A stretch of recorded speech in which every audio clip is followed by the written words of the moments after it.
Another day, another story. Throughout history, people have used torture devices to punish their enemies and those accused of crimes. They've also used torture as a means to elicit confessions or convince a victim to give up other people's names, despite the fact that torture doesn't produce reliable information. Welcome to Taboo Eminent Channel. This is not a new finding. It's something even Napoleon Bonaparte observed. Yet sometimes, people looking toward the past have let their imaginations run away with them when it comes to torture. Ancient Greek historians have passed down some fantastic tales that they may not have intended readers to take literally.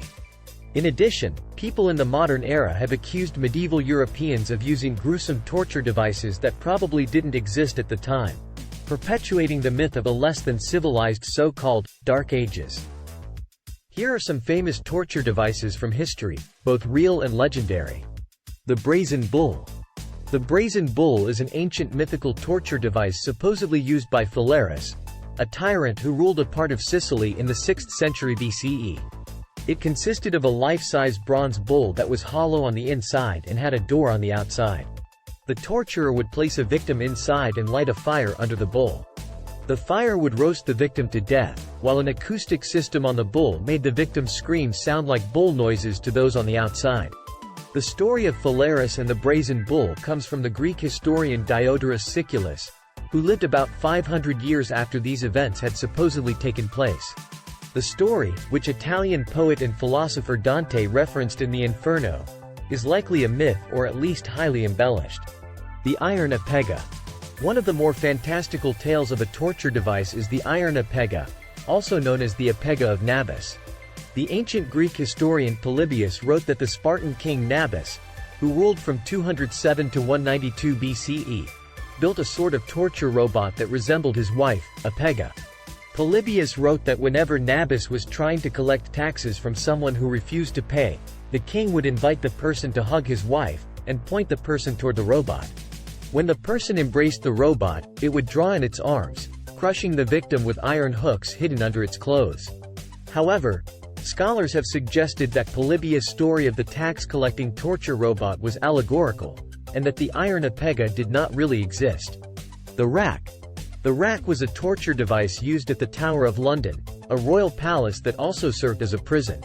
Starting in the 15th century, the yeoman warders who worked at the tower used the rack to pull on ropes tied to a victim's wrists and ankles. This stretched the body and dislocated the victim's joints. Yeoman warders used the rack on people suspected of treason and religious heresy to try to get them to confess and give up the names of other conspirators.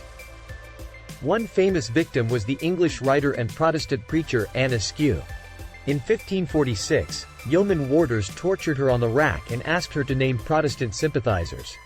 After she refused, officials burned her at the stake. Because the torture made her unable to walk, they had to carry her to her execution. The rack was a real torture device used during the Middle Ages. It consisted of a wooden frame with rollers at both ends. The victim's limbs were tied to the rollers, and by turning the handle, the torturer could stretch the victim's body, causing excruciating pain and often dislocating joints or even breaking bones.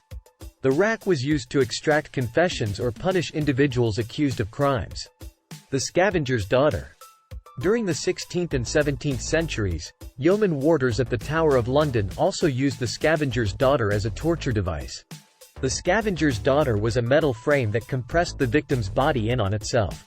Compression from the Scavenger's Daughter was so intense it could apparently cause the victim to start bleeding from the nose, mouth and other parts of the body. This gruesome form of torture could result in death. The Scavenger's Daughter was an iron A-frame device invented during the reign of Henry VIII of England. The victim would be forced into a sitting position with their hands and feet shackled, and then the A-frame would be compressed, causing the body to bend into a painful and contorted shape. The thumbscrew. Torturers used the thumbscrew, another pain-inflicting device from Europe's early modern period, c. 1450 to 1750, to crush a person's fingers or thumbs.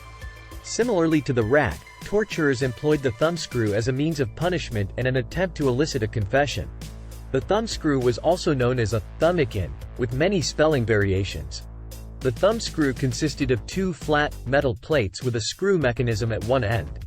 The plates were hinged together, and the screw could be turned using a handle at the other end. The victim's thumbs, or sometimes fingers, would be placed between the plates, and as the screw was turned, the plates would come together, applying increasing pressure to the digits. This pressure could lead to excruciating pain, broken bones, and severe damage to the fingers. The thumbscrew was used to force confessions from individuals accused of crimes or heresy. Torturers would often tighten the screws gradually, applying more pressure until the victim either confessed or passed out from the pain. The severity of the torture could be adjusted by turning the screw, allowing the torturer to control the level of agony inflicted. There were variations of the thumbscrew designed for different body parts, such as the fingers, toes, or even the genitals. Some versions had spikes or ridges on the inner surfaces of the plates, intensifying the pain and causing additional injuries. The thumbscrew is a real historical torture device that was used during the Middle Ages and beyond.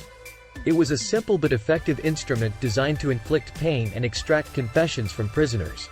The device was primarily used during interrogations and punishments, often in conjunction with other methods of torture. The pair of anguish. The pair of anguish is a device that early modern Europeans labeled as a medieval torture device. Supposedly, a torturer would insert the device into a person's mouth, vagina or anus in order to widen the orifice, causing extreme pain. However, scholars have questioned whether these devices originated in the Middle Ages, a period that ended around 1450. This device, also known as the choke pair, was used to torture prisoners by inserting a metal instrument into various bodily orifices and then expanding it, causing extreme pain and damage. The device took the shape of a pear and could be inserted into the mouth, anus, or vagina, and then expanded to inflict agonizing discomfort. Existing examples of the so-called pair of anguish contain coiled springs, which suggests the people who crafted them lived during the early modern period that followed the Middle Ages. These examples have an unclear provenance, and there are questions about how functional they actually would have been as orifice-widening torture devices. The Iron Maiden. Another device with a sketchy provenance is the Iron Maiden, a mythical instrument of torture that 19th-century Europeans falsely attributed to medieval Europeans. That's because there's no evidence of an Iron Maiden, an upright iron casket with spikes on the inside, existing before the 1800s. The Iron Maiden is a legendary torture device often associated with the medieval period, although historical evidence for its widespread use is limited. It was said to be a large, iron cabinet with spikes on the inside. The victim would be placed inside the maiden, and when the door was closed, the spikes would penetrate the body, causing severe injuries or death. The myth that Iron Maidens existed during the Middle Ages was likely spread by German philosopher Johann Philipp Siebenkees in the late 18th century, who wrote about how a coin forger in Nuremberg was executed with one in 1515. The first known Iron Maidens were constructed in the 19th century, and passed off in museums as medieval torture devices. Thanks for watching. Request you to subscribe the channel.